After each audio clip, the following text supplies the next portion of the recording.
This is On Point.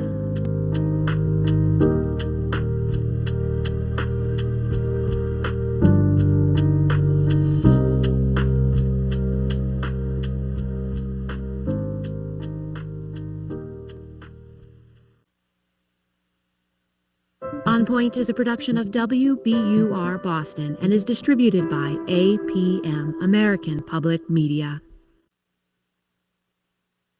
Support for On Point comes from Seed. Seed's DS-01 is a 24-strain, 2-in-1 probiotic and prebiotic, engineered to survive digestion, support healthy regularity, and promote whole body health. Learn more at seed.com/public. And the Draper Richards Kaplan Foundation, with a mission to find, fund, and support social enterprises committed to solving some of the world's most pressing problems. Learn more at drkfoundation.org. This is KUOW-FM Seattle, KUOW Tumwater, and KQOW Bellingham, a self-sustaining service of the University of Washington. It's almost noon and almost time for Week in Review. We have host Bill Radke here to give you a preview. Hey there. Thank you. We are checking the levees and the flood maps and also noticing how floods can bring out the best in us sometimes. We are huddled around the light from flaming lithium batteries and all the other big burning news of the week. And if you haven't donated yet to KUOW, do that. This is the final full day of our winter fundraiser. So easy at KUOW.org or on the KUOW app. So click, break off a few bucks for this community service, and then tune in and enjoy Week in Review. Support for KUOW comes from the Snoqualmie Tribe. Through the Snoqualmie Tribe Ancestral Lands Movement, individuals can learn how to practice mindfulness and tribal acknowledgement to recreate respectfully. More information about the Snoqualmie Tribe Ancestral Lands Movement on Facebook and Instagram. And from Rhodes Architecture and Light, crafting architecture, interiors, and lighting in the Pacific Northwest for 30 years, designing human-centered spaces that encourage wellness, energy efficiency, and connections to nature and community. RhodesArchitecture.com. Hey, it's Peter Sagal from Wait, Don't Tell Me. Normally, I love attention, but this year, NPR and public media have been in the headlines a little too much for my taste. Public radio stations across the nation are scrambling to figure out their next steps. Federal funding for public media stops on Wednesday under a bill. The era of federal funding for public media looks to be pretty much over. And even worse, strangers said mean stuff about us on the internet. NPR is pathetic. National Panhandler Radio. People depend on food and water, not Calm Voice podcasts about the history of rolling pins. Nobody gets to say mean things about me. I get to say mean things about them. But it's okay. Public radio has thick skin, and we are not going anywhere as long as we have your support. Please give to this station today, and thanks. Yes, thank you. You can make that special year-end gift right now to power KUOW into the new year at KUOW.org. On the KUOW app, it's so easy on the app, or call 206-543-9595. And thank you. Live from NPR News, I'm Janine Herbst. At the White House today, President Trump says more drug companies, some of the biggest drug makers, have agreed to lower drug prices for Americans. They've agreed to offer many of their flagship drugs, really all of their flagship drugs, at heavily discounted, most favored nations prices. In other words, whatever the drug sells for over the world, in the world, whatever the lowest number is, if it's Germany, if it's in UK, anywhere, we will match that price. Trump says the companies include Santa Fe, Novartis, Boehringer, Gilead, Bristol Myers Squibb, Genentech, GSK, Merck, and Amgen. He says other countries will pay more for U.S. drugs, and he says if they don't, he will implement more tariffs. Today's the deadline for the Justice Department to release files related to convicted sex offender Jeffrey Epstein. Last month, President Trump signed a law ordering the records to be released. But Deputy Attorney General Todd Blanche tells Fox News they will only release a partial batch of files today, hundreds of thousands of them and more over the next couple of weeks. He says that's to give them more time to redact names and identifying information about the victims. NPR's Stephen Fowler has more on the files. Hundreds of gigabytes of digital and physical evidence that the FBI has, grand jury files, and other things that have already been made public otherwise. It's also worth pointing out the law gives this deadline of 30 days after Trump signed it as a deadline, but there is no enforcement mechanism or penalties or consequences written into the law for this time not being met or any improper redaction of information. NPR's Stephen Fowler reporting. Online video sharing app TikTok has reached a deal to sell its U.S. operations to a group of investors, including the big tech company Oracle, run by billionaire Larry Ellison, who's a longtime ally of President Trump. NPR's Bobby Allen has more. After more than 5 years of intense debate, TikTok's U.S. operations have been sold to a consortium of investors. That group includes software and data center company Oracle, private equity firm Silver Lake, and MGC, an investment company backed by the United Arab Emirates. Under the terms of the deal, which were confirmed by NPR, current ByteDance investors will keep about a third of the entity, and Beijing-based ByteDance will hold a minority stake. Backers don't expect American users of TikTok to notice any major changes. China hawks in Washington have been worried about Beijing using TikTok to influence the political views of the 170 million Americans on the app. Yet under the deal, ByteDance will still own the app's algorithm with audits by the new American-led entity. Bobby Allen, NPR News. And Oracle is a financial supporter of NPR. Dow's trading higher at this hour, up 263 points. You're listening to NPR News. Australia's government says it will launch a national gun buyback program following Sunday's deadly shooting that killed 15 people.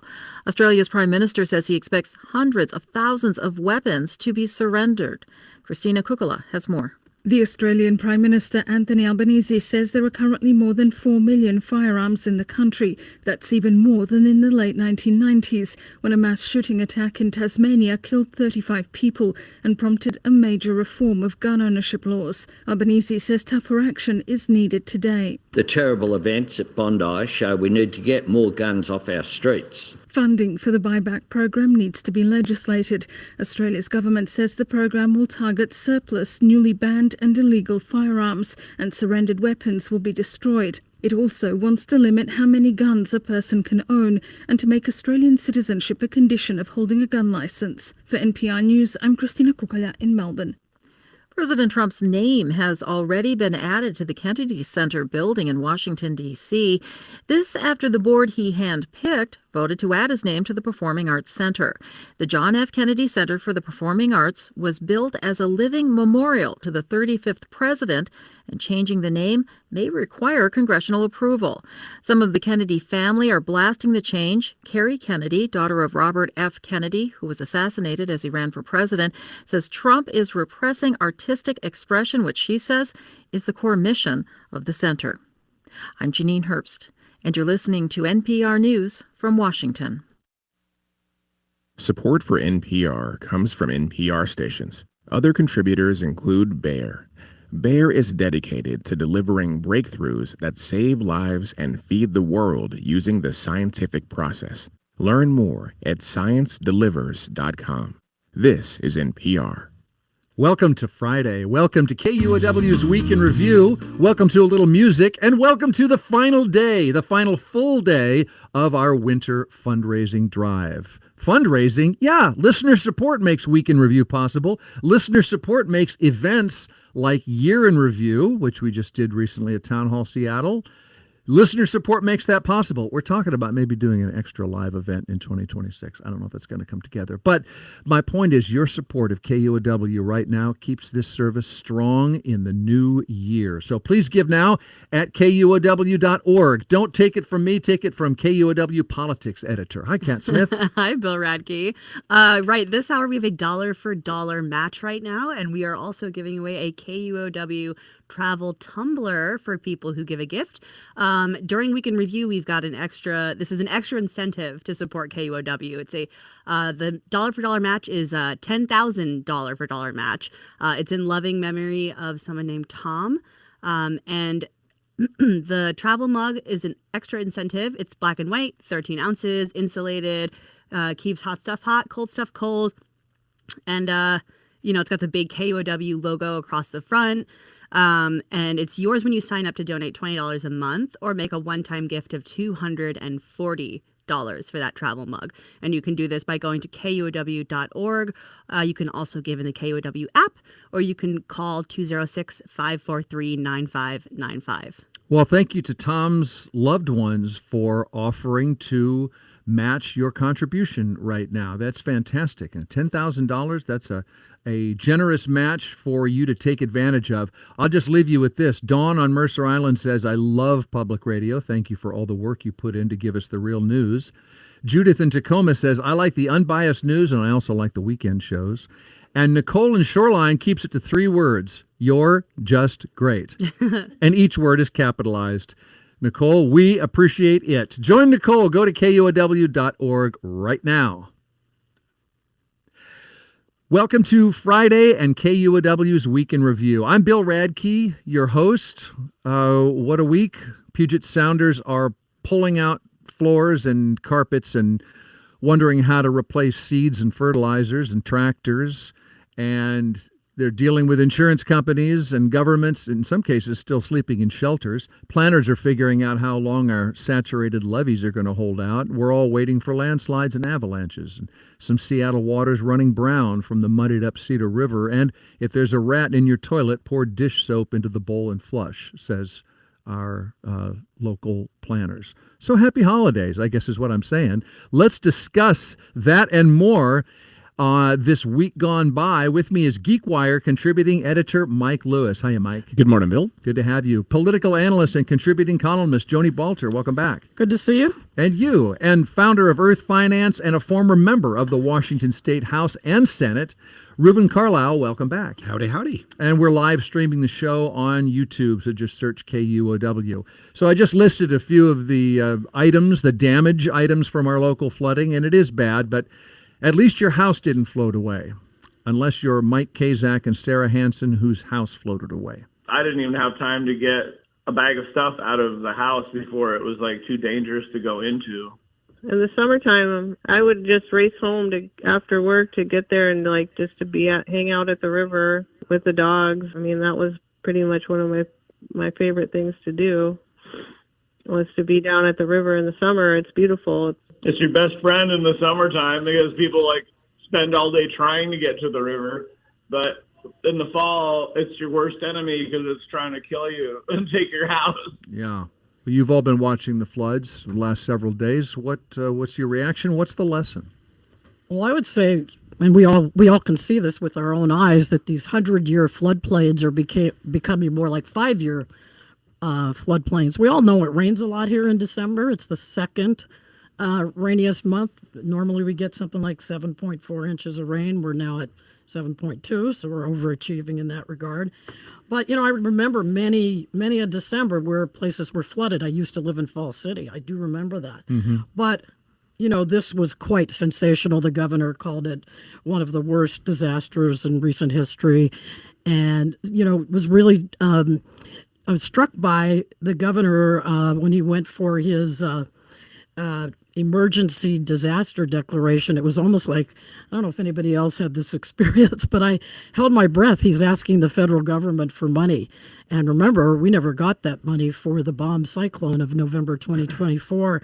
And it was like, okay, so wait, a normal reaction? Yes, you can have your declaration. And you might want to think about midterm elections. Yes, yeah. Something like that. Doesn't the state have to document that? The get damage, to the next though, level. Yes. To get to the next level. I'm just wondering yes. how next level we're going to get with the Trump administration with a governor who sued the president 100 times. 100 times. I don't know. Exactly my point. Yeah. Yes, you finished the point. And the governor seemed to acknowledge that in one of his quotes. He was like, we asked, they gave it to us, and this is exactly how it should be. Get it? Let's make sure we do that next time. Yeah. I got a question actually for the group. Can anyone here explain to me what a 100-year flood or 100-year floodplain is? Well, it means that that this area has a 1% chance of being flooded in any given year, and there's definitions to that. So that's the simplified version. And what that means mathematically then is that over the course of a 30-year mortgage, for example, if your house is in a floodplain for 30 years, you've got about a 23 to 24% chance of getting a major flood. So that's 1 in 4, roughly speaking, which is fairly high. The problem with what we're doing in the state has something to do with global warming, and it has something to do with, an unusually warm winter, a whole bunch of snow sloughing off the mountain, the rivers getting overfilled. We don't have a lot of water retention systems for good reason, because generally we've had enough water. Yeah, and we used to have snow to retain our water. And we used to have snow was our reservoir Yes. in this. But one of the problems is that we've allowed increasing encroachment onto floodplains. And floodplains, to Joni's point about 5-year floods, I mean, the 1% chance doesn't mean 1% solely. It means 1% every single year, which tends to your odds don't improve over time. And here's the thing with we haven't rewritten, the FEMA is generally responsible for this, working with local governments, rewriting where the floodplains are and reestablish, because every time there is a major flood, that data changes, and what is likely to flood changes as the river carves new paths, as communities get either flooded or not flooded. All of these things change, and there's not the recalibration going on consistently. If you were to talk to the insurance company folks, they would say that the data is inadequate anymore. And we're in a real bind in Washington State, as much of the West, in that we have this tension between allowing and providing housing and an inadequate supply of housing, and where we're building that housing. And this problem is very analogous to the wildfire issue as well, where we're allowing building and what we can actually afford to cover. Remember, the average flood insurance rate in Washington State right now, according to FEMA, is about $900 to $1,000. Now, there are people who pay as little as $300 for low income. There's people who pay as much as $4,000 if they're on property that has been flooded in the past. But one thing is true, and FEMA will say this openly, they do not, or rather the National Flood Insurance, they do not collect in premiums anywhere enough to cover even one disaster, much less the multiple disasters that we're going to have in this country over the course of time. I think we need to do a lot of rethinking about where we're building and what we're allowing, and maybe put some of that money into property buyback and get rid of housing in certain areas that we can't afford to maintain. We also I think, have this conversation about what level of government has what type of obligation and how challenging it is to do the back end infrastructure work at the local level, the county level, the state level, the federal level. I mean, the U.S. Army Corps of Engineers plays a leading role in assessing this. FEMA, of course, right, at exactly. the federal level. But we do have local flood control districts, and they have independent taxing authority. They're one of the couple of thousand special purpose taxing districts. And King County, Whatcom County, other parts of the state, that authority was granted like in the 1930s. And that taxing authority is designed to do planning and strategy and mitigation and levy monitoring and development. So this is one of those back-end functions of government that no one thinks about until you have a catastrophic event like this. So it is incredibly challenging to get all those levels of government organized. And you can just feel for the people who are so deeply impacted about the challenge of navigating the institutional bureaucracy. And it isn't just about getting a federal designation of disaster, of course. It's about navigating the complexity at that local, county, state, and federal level. And it's a real challenge. So whether as we go forward, whether we change our building permits in flood control flood areas, prone areas, we also have to sort of acknowledge, as you said, Mike, that the insurance industry is on the leading edge of the data about what areas are salvageable and what areas are really struggling with more frequent floods. But it's really tough at a time when everybody in local and state government realizes how tough it is to build housing, have housing, make any of it affordable, to then come along and say, well, what we've noticed is this area is flooding, more frequently, and that it's going to be very expensive for you or the government or whoever, insurance company, whoever's paying, to get you out of this mess. So it's really, you can see the conundrum. But it involves, to some degree, a different way of thinking. I mean, here's a great story, not regarding flooding, but regarding water. Tennessee Valley Authority, many, many years ago, was set to build a new reservoir. Giant reservoir is going to flood a valley, and it was going to supply the town for a lot of water. And some smart engineer said, what if we just purchased side load washers and bought a bunch of property in some areas that we can't, manage? And could we offset that same amount of water use? And it turned out the math worked and they did it. We have to start thinking a little bit differently about how we do this. The problem with the flood districts that you mentioned, which is entirely true, and they do have independent taxing authority, we are dealing with folks who are predominantly of lower income, frequently when we go into rural areas. We don't have the taxing authority that you have in Seattle, right? Where Seattle, never met a tax it didn't like. It's more difficult when you have the people who literally have sometimes left Seattle to move to rural areas who can't afford the premiums as they should be set for flood insurance. And the local taxing authority is resistant for good reason, because these are not people with a whole lot of extra money. And so we're in a bind on the flood stuff, the same way we are with wildfire stuff. We really have to consider where we want housing, and sometimes it's cheaper to do property buybacks and let it flood than it is to continually charge more in premiums or use a flood control district, which I think are very, very important, by the way. Should someone who didn't pay for flood insurance get disaster assistance? Does a disaster declaration mean somebody who didn't pay for flood insurance gets made whole, and should it mean that? Well, did you see the anecdotal lead in the Seattle Times about this family that was living in a mobile home near a river and decided not to buy flood insurance because the mother had breast cancer. And so, I mean, could you have a tougher choice here? You're obviously going to go with the immediate crisis and skip the flood insurance, pay for the medical bills so you don't get thrown out of the mobile home. And so, quite the compelling story. And I know that when I read it, I really did want the answer to be yes to your question, to have there be a way to help these folks, because they didn't have that choice or they didn't have that ability. I think absolutely yes. But I do think, though, that yes becomes easier when you start managing where you have houses. I mean, there's no other way around it. We don't have the infrastructure like it exists in California and some other places with the giant channels of levees that move water around, mainly for agriculture down there, but it happens to work for flood control as well. This is the problem that we have, and we're not going to have the money to change it anytime soon. It's much cheaper to get people out of those areas, even though that's expensive, than it is to keep them in those areas and continually rebuild property. Go ahead.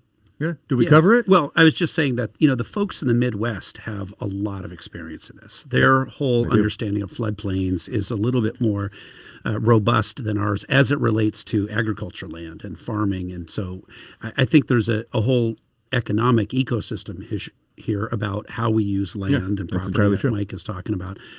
But ultimately, I think there are some best practices around the country and some lessons learned from both some of those areas that are really struggling with whether you allow folks to rebuild and what that looks like. Imagine you're in Leavenworth and you own a nutcracker and ornament store and a reindeer farm, and your power goes out in December and Highway 2 is washed out.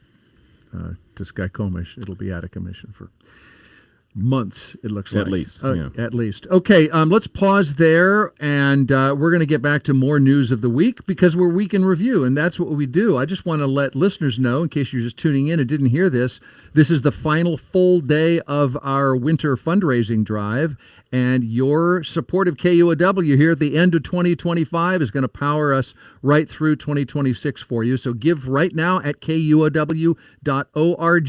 I'm sitting next to our politics editor here at KUOW with Kat Smith. Yeah, and I mean, if you've been listening to Week in Review the last few minutes, we've been talking about the devastating flooding that's hit our state.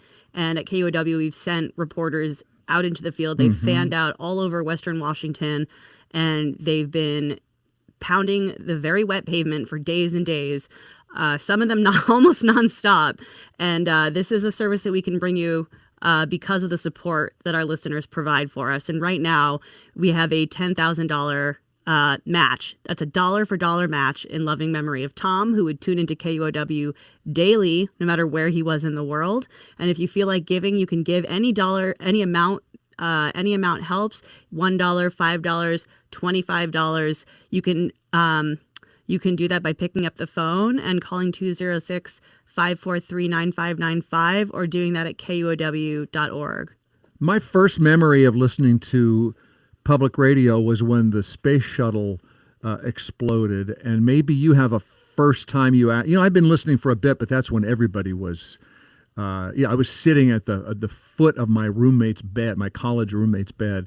Whether you've been, maybe you were exposed to public radio first in the back seat of a commuting car. That's a lot of us. That was me.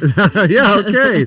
How long have you been listening to KUOW, and how long do you want KUOW to be around for future generations? Thanks to the folks who've already donated. Thank you. If you're going to become a monthly member right now, or maybe you're already an evergreen member. You have your monthly donation set up, but you want to add a little bit here at the end of the year. Go to kuow.org. And let's hear from a listener now. Kelly in Seattle says, I value the in-depth and thoughtful coverage of local, national, and international news, along with cultural pieces. Independent media is more important than ever right now. Thank you, Kelly. And during this drive, we also have a special thank you gift for listeners who donate $20 a month. That's $240 a year. The special thank you gift is a KUOW travel mug. It's black and white, 13 ounces, insulated. It's got the great big KUOW logo across the front, so you can show your hometown radio station pride. Simple, practical, great for your morning commute. And again, the KUOW travel tumbler is yours when you sign up to donate $20 a month or make a one-time gift of $240. Give to KUOW.org, the KUOW app, or call 206-543-9595. Thank you for that, Kat. And we've added some new technology to this travel tumbler so that it knows when your drink is hot to keep it hot, and when your drink is cold to keep it cold. It's very high tech. It must be some kind of computer chip or something. I don't know, AI or something like. I don't know how that works, but. You just have to let them out sometime. There's a robot in there, and it's really a bargain. It's really a bargain for $20 a month. Thank you to the loved ones of Tom, who they say listened to KUOW wherever he was in the world. They are matching your contribution right now, dollar for dollar, up to $10,000. So that is a huge opportunity for KUOW, and that's what we're about today on the final full day of our fundraising drive. Let's, again, KUOW.org, or you can call us, 206-543-9595. Let's take that break and get back with more Week in Review.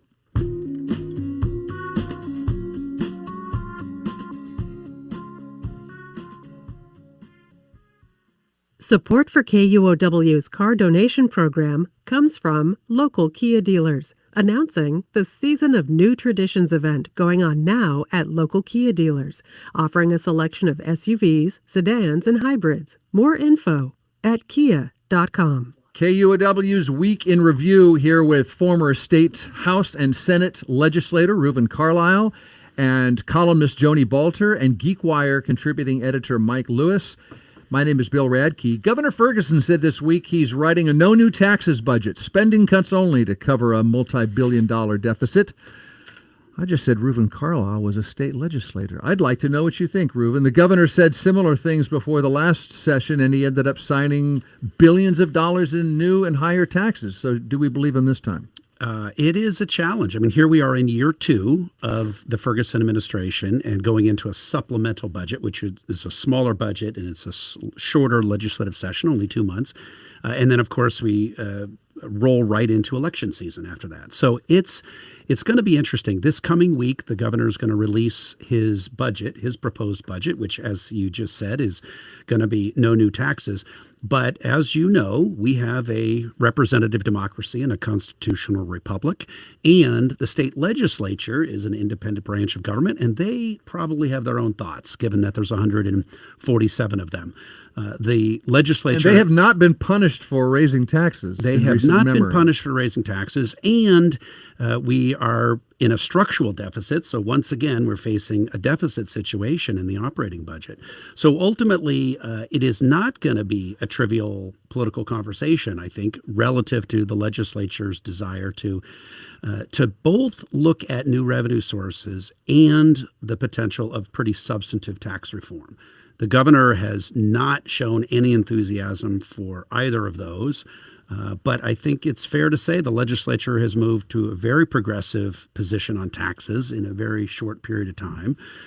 I do suspect the legislature is going to introduce substantive tax reform in the form of an income tax around 9% above $1 million of income, so a high earner's income tax. Which would hit the courts. Which would be, there's a complex legal navigation about whether it hits the courts and how and what that looks like. And you, of course, have this dynamic where the initiative process and the ability to put referendum on the ballot is very much a factor in this. So whether it goes to the courts first and then it goes to the voters, all of the complexity of that. And of course, the governor is very much an attorney. And I think, he's not going to be neutral in thinking through how this unfolds. So it's a legal question, it's a political question, and it's a financial question about whether we need new revenue and how the different factors come down on this in a very short legislative session. I think he has the right starting position, and that's what it is. If he came in and said, oh, I know there's so many progressives in local and state government and they want to have a tax, it would be like the Oklahoma land grab of new taxes and new spending. And so I think it's the right starting position. And he almost indicated that with a quote that I thought I saw some room in there. It says, it's a fluid situation. I know we're all waterlogged here, but he did say it's a fluid situation. And that's, in my country, that's a wiggle. Yeah, he said, I don't plan on balancing the budget with revenue. That sounded like a wiggle to me. Reuven would know better. Yes, Mike. So I got a question. Did the success, relatively speaking, I guess, depending on who you are, of the capital gains tax, did that open the door then for an income tax legally? Well, I mean, remember, the legislature passed a law that the activist group Let's Go Washington put on before the legislature referendum relative to prohibiting an income tax. Mm-hmm. So they just took a vote. So there would actually have to be a vote to suspend that new statute, right? Mm-hmm. That's in state law. To say nothing of the politics of how the voters feel and everything, just tactically in statute. So the irony is they just passed this law. So passing a 1%, passing a 9% income tax on high earners would require, again, the legal maneuvering of the statute, combined with whether and when it would go to the courts, and combined with the dynamics of the initiative. So I think that the challenge is whether they would actually perceive it to be an income tax, or whether they might make an effort to make it perceived as a property tax, because that's what the courts say. So that's where the complexity is really serious. This is not a trivial question. How do you think Governor Ferguson feels about getting confronted with income tax? I have no idea personally, but I can't imagine that he's excited about the any way enthusiastic. Look, I think politically this is not a good direction to go for the Democrats in the legislature. I think it's a mistake. When I was chair of the Finance Committee, I looked at every single study, commission, task force, and report that had been done over the last 30, 40 years of income tax. And the public is open to a substantive conversation about a better system, but not just opening a new spigot of revenue. Well, and every time the state has tried to vote on it, it's something like 60-40 no for an income tax that would then have to go to the courts and things like that. And that's because the voters sense that we already have a high sales tax. And while if you introduced an income tax, the promise would be we'll lower the sales tax for about 10 minutes. The other tax that I think is more interesting here that passed locally, Seattle, the payroll tax, which I think is the one that's going to be the hot one in Olympia this year, because it is this sort of fabulous pot of gold that for many of the years, the 4 years that it's been in there, the pot of gold increased. 1 year it went down. But it has saved the city budget a couple times. I will tell you, though, that my read on it is there's actually more challenging votes in the legislature for a statewide payroll tax. I think that the Amazons and Microsofts and the smaller businesses statewide have a level of opposition to that is pretty substantive. And a level of layoffs recently, which makes it really a precarious move. I'm just saying that there's a big move to do that. And also, honestly, any city that's a suburb of Seattle is looking forward to Seattle doing anything to raise business taxes. That's right. Everyone's looking for a relocation. Bellevue has profited famously. That's a good point. That's Absolutely. a really good point. They Bellevue love it. is the They love primary beneficiary, Right. and you have their Chamber of Commerce is just sitting there, just letting racking up Seattle the do wind. things. Like the advertising budget for Bellevue Chamber of Commerce is the Seattle City Council. Okay, well, we'll have plenty to say about the legislative session after the holidays. Before we take a break, well, at least the state's not bankrupt, unlike a certain local company that we're going to discuss now that was doing so well, Mike, in a hot industry. Battery-powered bicycles can free you from needing a car, and they're less polluting. They don't take up all that asphalt, and good for your health if you actually use the pedals. Rad Power Bikes in Ballard was a leader in this industry, and you told me this is how not to grow a business. Yeah, I mean, this is a funny thing. I mean, there's a lot of discussion in business journalism, and Geekwire has done a whole bunch of really interesting stories on this. There's a whole bunch of discussion in business journalism about venture capital and how it's this thing that can, we like to report a lot on the sexy side of it, which is, somebody came in and recognized the value of Amazon early, and now we've minted several billionaires out of that whole process. And other companies have that same story. But the more common story is the story of companies accepting a whole bunch of money and then having no real way of getting their company to scale and actually getting that company successful. Because remember, the venture capitalists are not there, as John Cook, the co-founder of Geekwire, famously said, they're not in it for singles. They're in it for home runs. They don't care about incremental growth. They want something fast that they can actually get to a certain place in a 3 or 5 year period, and then they want out, and they want their money when they get out. And this has been the problem. Rad was doing great. Management at Rad was like they liked their staff, the staff liked them, and then when they went, they were big in the pandemic with selling. They couldn't stop selling bikes in the pandemic because everyone was getting outdoors and doing that sort of stuff. And then they decided to go to, as they like to say in the community, go to scale. In other words, become this national leader in bikes, and took $300 million from a variety of venture capitalists. And the story is more complicated than this, but let me just simplify it. When you decide to do that, you can actually get the money to grow your company and hire a bunch of people. But the downside is that you have to pay that money back. They don't walk away from that. And this is where it starts changing the dynamics of your company. And if you don't have a solid plan to be able to do that, you are actually essentially dooming your company to a slow death. And this happens way more often in venture capital than the success stories that we love to talk about.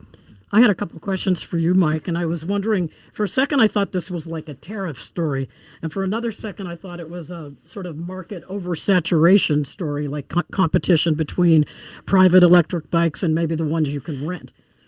Which is it, or neither? So, I mean, certainly tariffs have an effect on every business that does any importing or exporting.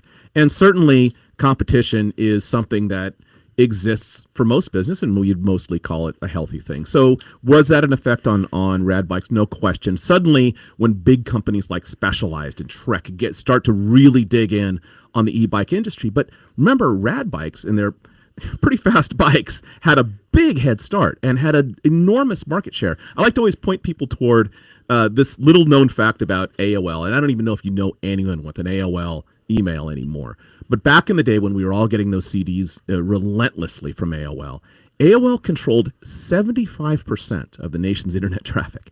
75%. Now think about how AOL managed to go from that to nothing in about a 10-year period. That's bad management. That is not being able to forecast. That is not simply competition. It's not understanding how to maintain your place in business. And this is what Rad did. I mean, full stop. This is not all those other things. And when the tariffs happen and your company's already wounded, then it's going to actually be the coup de grace. And now Rad Bikes is in bankruptcy as a result. Well, I'm just basically just sad. I think that electric bikes It's are just worth a being ton said. of fun. Yeah. And, I spent some time last summer in Amsterdam, and the experience of those European cities and the quality of the infrastructure and the social and civic conversation and dialogue about and expectations. And there's a cultural ethos around how you ride. It's a professional dynamic, and, kids know how to do it as well. I mean, you think about all the Nice money. and flat there, I might It's point right. out. you don't need a that's the battery You don't in need it. So Amsterdam. they don't Maybe use you could electric just bikes pedal as there, much. There are more bicycles than people. But you in think about Amsterdam. the interesting thing about how much money we as a city and a region have put into bike paths, and you think about how that has shifted roads and parking and all of that. And, electric bikes are really important because of our hills and because of our topography. And you just hope that the price continues to come down and that companies like Rad can figure out how to get traction They're in the in marketplace. bankruptcy to be sold. So hopefully you're absolutely right. It really is a special treat, and and those line bikes are fun. I mean, I know they drive some people crazy, but I think they're fun. Yeah. Agreed. Okay, we're going to need to take another break. Do we cover it, Mike? I think so. Yeah. Geekwire's Mike Lewis, knowing a lot about that. Are they based? They're headquartered in Ballard. They're in a few other cities. America's Ballard. America's Ballard. Thank you. We got Joni Balter and Reuven Carlyle here, and we're just going to take a quick break before we get back to more Week in Review, which I know you're looking forward to. Just remember, it happens because of things like the winter fundraising drive, and I'm sitting here with our politics editor, Kat Smith, on the final full day of this fundraising drive. Because, Kat, I know you'd be listening to the show anyway, so you might as well come in and listen with us along. I'm just telling people, go to KUOW.org if you haven't made that year-end contribution. Good place to do it. You can also do it in the app. Yeah. And I think if you're listening to Week in Review right now, you've heard us talk about some pretty big stories, things that you might have been tracking over the last several days, the flooding across Western Washington, our state's ongoing budget struggles, and think about how often you hear a local news story that will catch your attention. I mean, maybe recently you've heard Amy Radel and Scott Greenstone going out into the field reporting about Seattle's mayor-elect Katie Wilson preparing to transition into City Hall, or maybe you've heard debates and discussions on Week in Review, or perhaps you heard this week on Sound Politics, which we dropped a day early, our podcast on local politics. We had State Senate Majority Leader Jamie Peterson. I heard that. Talking about what he thinks is the likelihood of Democrats trying to introduce an income tax this year. Yep. You can get that wherever you get your podcasts. KUOW is committed to bringing you these stories and so many more that matter most to you in the Puget Sound region. And we can do this because of listener support. That's what makes all this possible. So if you enjoy these stories and you want to hear more and you want to get to know your community more, consider making a special year-end gift that fits your budget. No matter the amount, it really does make a difference for us here.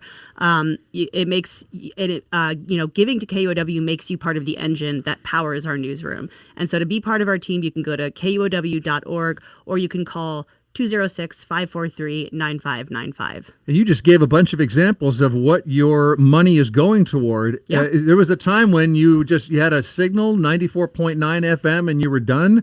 But we have podcast audiences to serve. A la carte, baby. We're keeping up with the times. Yes, and we have our website that is a fantastic. KUOW.org is a great professional, entertaining, informative operation. Our KUOW app you mentioned. So that's what you're paying for. I want to thank the loved ones of Tom. I don't have Tom's last name, but in loving memory of Tom, who would tune into KUOW daily, no matter where he was in the world, Tom's loved ones are offering a dollar-for-dollar match up to $10,000. So however much you're able to contribute, you are doubling that. Yep. You're not if you don't take advantage of it right now. But if you go to KUOW.org, you can double the power of your spending. And one of our listeners, Christina, says that she cannot live without two things, tea and NPR. So thank you, Christina.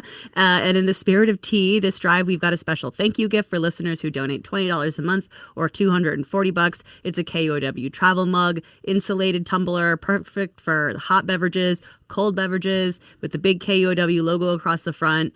The tumbler is yours when you sign up for, again, $20 a month or a one-time gift of $240. And you can make that gift yours at kuow.org or by donating through the app or by calling 206-543-9595. Okay. And Joni, there is a robot inside the tumbler. Do we have that? Well, I'm confirmed, going to or- look. Okay, we're going to I'm check. going to get back to you We will because I examine. think people should know. Okay. I think the tumblers flew on the space shuttle. Okay. They should get some extra credit for that. Thank you for that. Okay, we're going to take a break. Come right back. Thank you for taking Tom's loved ones up on this $10,000 dollar for dollar match. Go to kuow.org or go to the app or pick up the phone 206-543-9595 and support your favorite radio station. We are going to be right back.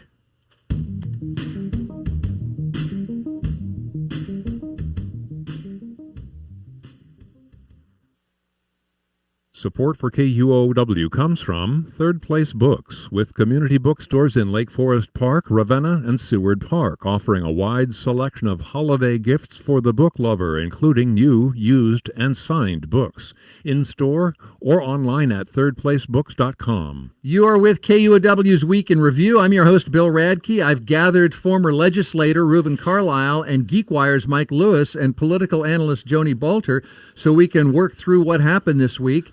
I will make time for passing on what made us smile this week. Just want to see a couple other quick things, see what we have time for. I wanted to get a quick AI vibes check because I read in Axios that Snohomish County is going to use artificial intelligence to help with emergency 911 calls. One of the first counties to do this, a Seattle-based AI startup called Aurelian, is plugged into the conversation between the caller and the dispatcher. Dispatcher sees on the screen suggestions for what to ask, resources, instructions to give.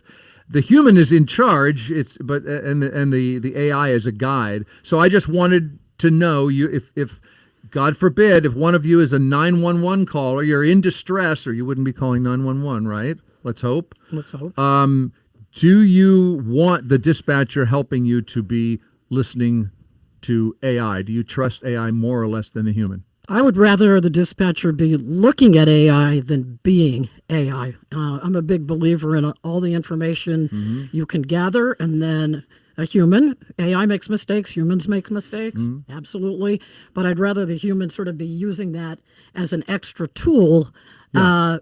Sure, why would you want less information? You'd always want, in my world, you'd want more information. Okay, that's the plan. I guess my nightmare would be calling 911 and having, when you call any sort of like bot related call center and it continually will deny your request to talk to a customer service or agent, it keeps routing you back into some form of AI forever. That would be my concern, that they would find some way to really emphasize the AI, and it wouldn't automatically, if you said whatever the keyword was, to get you to a live person. Before we get you to the right person, exactly. Let's screen you for a little bit. Could you check our FAQ? Yeah, right. Yeah, absolutely. Well, radical unanimity here. Back-end training and tools and data to help dispatchers is good, and inability to reach a human being would be bad.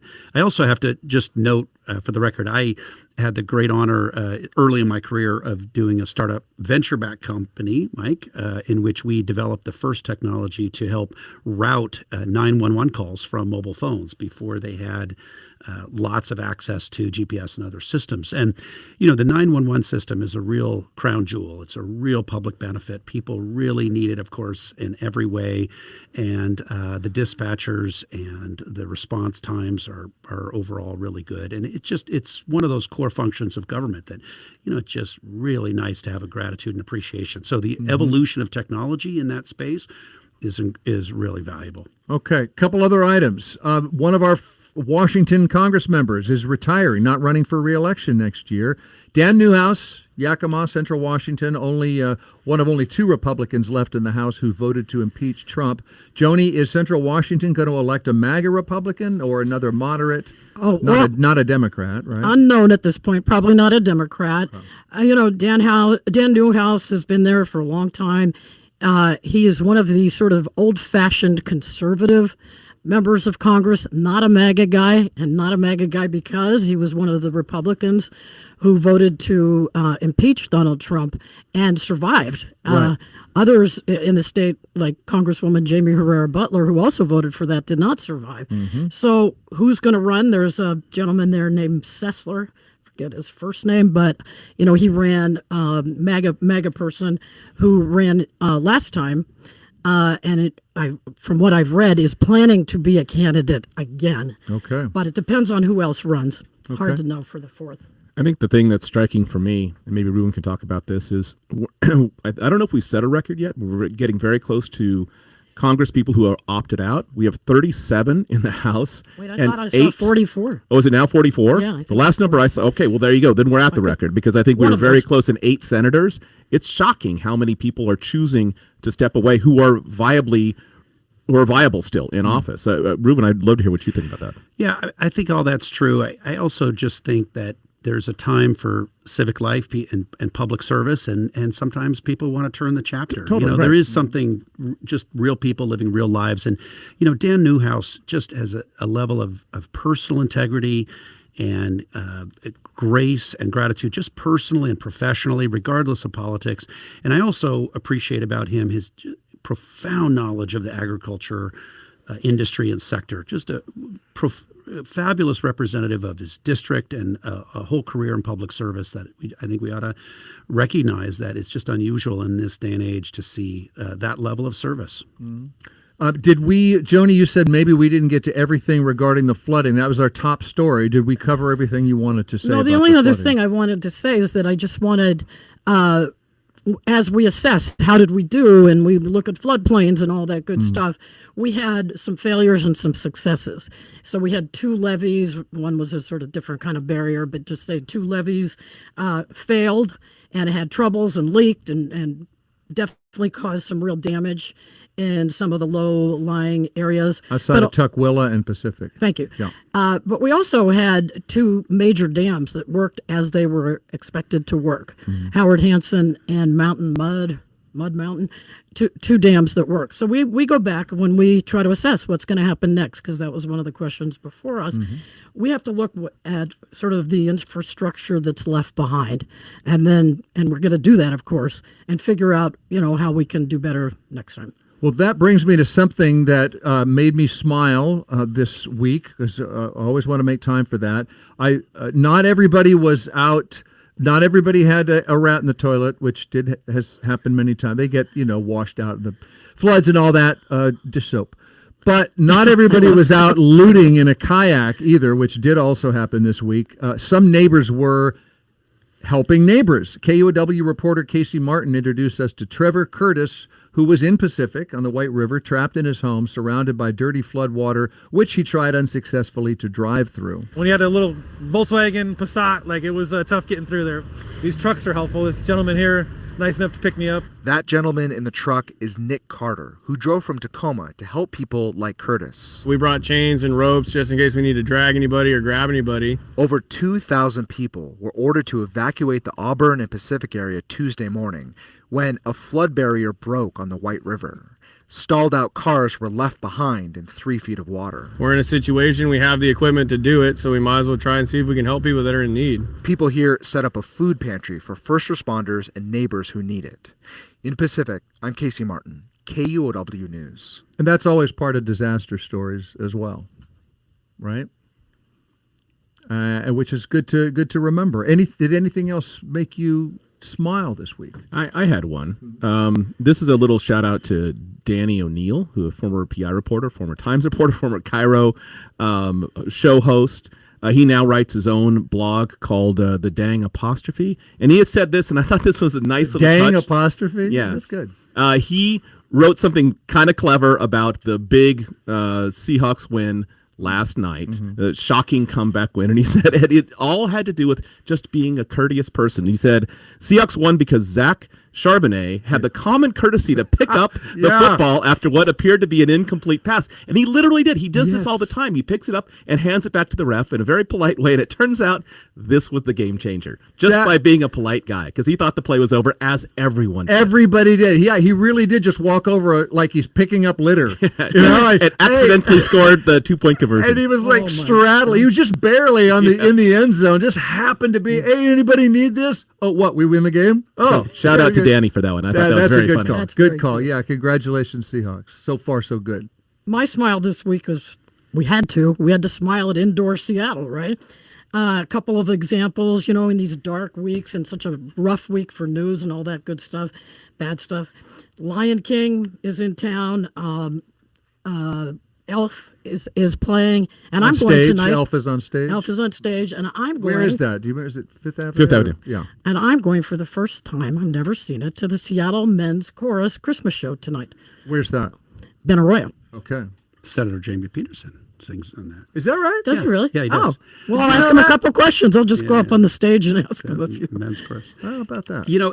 It has been a very tough and difficult year for clean energy and climate work in America, with President Trump's efforts to shut down renewable energy and enhance coal. But people are looking for hope, and a moment of climate hope that gave me reason to smile is that this year, 92% of all new energy power generation, the capacity that was added nationwide, was renewable. So you think about solar and wind and storage, 92% that to meet that increasing demand. So the marketplace has embraced it. It's all in despite the noise, and there's just a lot of hope for really good, meaningful climate work. Does nuclear count as renewable? It does, in my book. What did you think of the Trump administration saying Washington State has this coal-burning power plant in Centralia? I think it's the biggest number one greenhouse gas emission source in the state, right? It is. And it's been scheduled for, I don't know, a decade? It was supposed to close this month. Yep. And the U.S. Energy Department said that we need it to prevent blackouts this winter. What did you think of that? Well, the deal that Puget Sound Energy and TransAlta, the owner of that coal plant, had done was really designed to move it from a coal plant to a natural gas plant so that it could be what we call a peaker fuel. It could help when it's really hot and really cold, and to be a source of power. And that was a really well thought out plan, I think. And ultimately, the Trump administration's ferocious addiction to trying to accelerate coal is just really against basic economics. It doesn't pencil. It doesn't make sense in terms of climate, but also just doesn't make sense economically, would mean a massive increase in costs for ratepayers for the state of Washington. All right, well, that's a 90-day emergency order, so we'll see how that goes. And finally, we all went around and said something that made us smile, but the person who is so important in bringing you Week in Review all year long, you heard his name, KUOW producer Kevin Kniestedt. What did you smile at?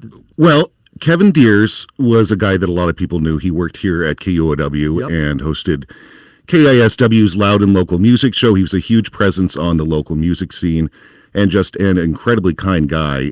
He passed away back in May of this year, and it was a huge loss for a ton of people.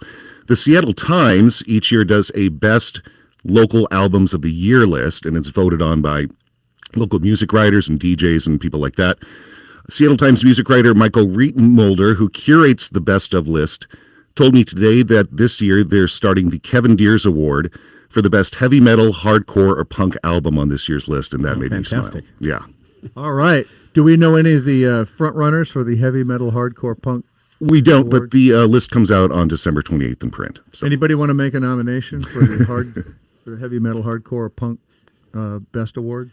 Because, I mean, you don't get a more illustrious panel when it comes to I think Kevin hardcore. has the inside track. I thought he was going to play it. If we could just stick to the 80s and 90s, yeah, better have a nominee for you. Kevin, thank you for telling us about that. Good memorial of our friend Kevin Deers.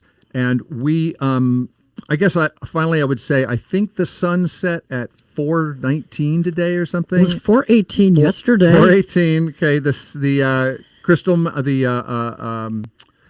the solstice is this weekend, so I did want to pass that on. We're gonna reverse. We're gonna walk back from the dark, right? Yeah, that has Baruch Hashem. its Start as own people say. uplifting feeling for Yes. our smiles, you know. Yes, Crystal Mountain Ski Resort opening Saturday with limited capacity and limited ability to get to it, depending on where you are. If there's some road closure between you and it, and maybe go to a farmer's market this weekend because it's not easy to be a farmer sometimes in the Puget Sound area, especially these days. And those of us who observe have to light our Hanukkah candles pretty early. Yes.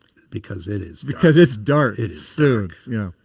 I want to thank all my guests. That was, you just heard Reuven Carlyle's voice from Earth Finance and a former state House and Senate legislator, Geekwire contributing editor Mike Lewis, political analyst and contributing columnist Joni Balter. Thanks for being my news team on Week in Review. Thank you. Thank you. Thank you. And happy holidays to all of you. And thank you, producer Kevin Kniestedt there, and Kathy Faulkner, who runs the board, makes the sound happen, and social media help from Juan Pablo Chiquiza, and additional support from Hans Twite and Morgan White. Thank you all, the whole team who brings you Week in Review.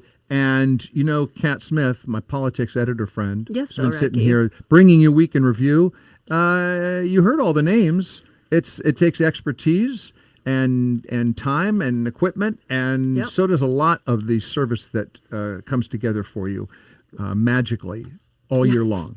It is like magic, and we can't perform that magic without our magical fairy dust helpers, which those are our listeners, and their fairy dust dollars that we rely on so much, especially this time of year. And we still have that $10,000 dollar for dollar match. Every dollar you give, it gets matched up to $10,000. I don't know where we're at in that goal. But this $10,000 match this hour is in loving memory of Tom, a faithful listener. He used to tune into KOW daily, anywhere he was in the world. We thank you so much to his family for setting this up. And if you would like to donate to our last fund drive of the year, you can go to KUOW.org, or you can call us at 206-543-9595.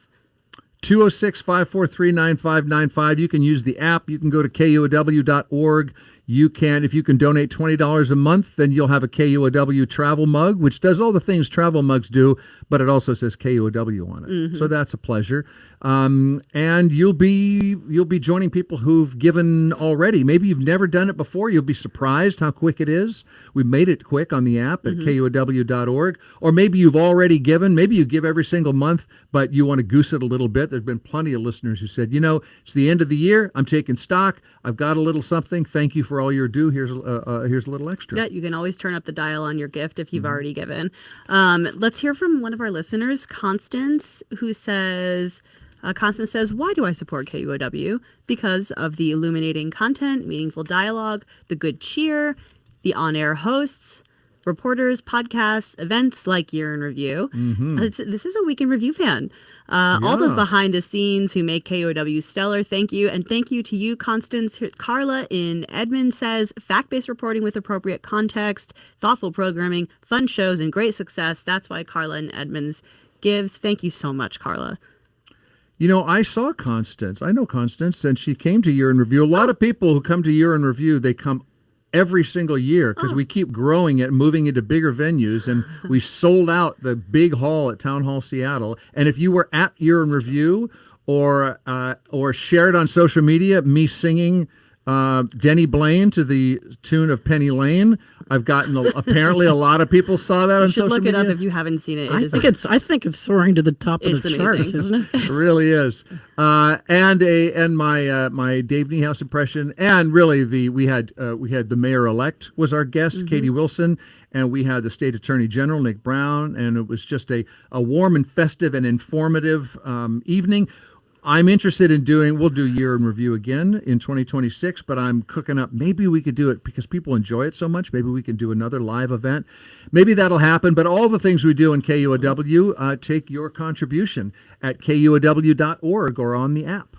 And, we can bring you the kind of local stories that have an impact in your life. Like over the last week or two, we've been sending reporters and producers out into the field to make sure that you have timely coverage where you need it, when you need it. And this kind of reporting takes resources. It takes a lot of resources. It doesn't come together on its own. And we really appreciate the community support that we've gotten so far. No gift is too big or too small. $1, totally fine. $100, you're amazing. More than $100, God bless you. And what we really strive for is a monthly gift. That's a recurring gifts are what really powers KUOW, something we can rely on into the future. We're hoping for the stable sources of giving. So if you have it in your budget and you want to give a couple bucks every month, pick up the phone and call 206-543-9595. We appreciate you so much. You can also go to our KUOW app and donate in the app, or you can go KUOW.org and make your donation there. That's Bill it. Radke? Thank you so much for doing it. Yeah. This is KUOW FM Seattle, KUOW Tumwater, KQOW Bellingham, a self-sustaining service of the University of Washington